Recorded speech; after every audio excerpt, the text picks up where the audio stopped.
otoo biyyuu maalalu sun sattafee biyyaa fallola jedhee deeme bahee karattafee abbaa diimaa qaba. Waraana deemee.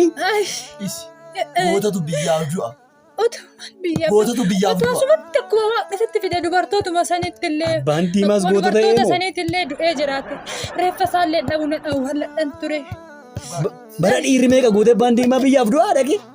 Maan deemirre.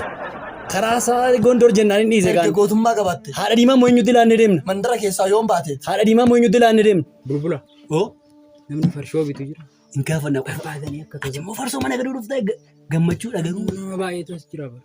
Hin gaafannaa Amma fidan.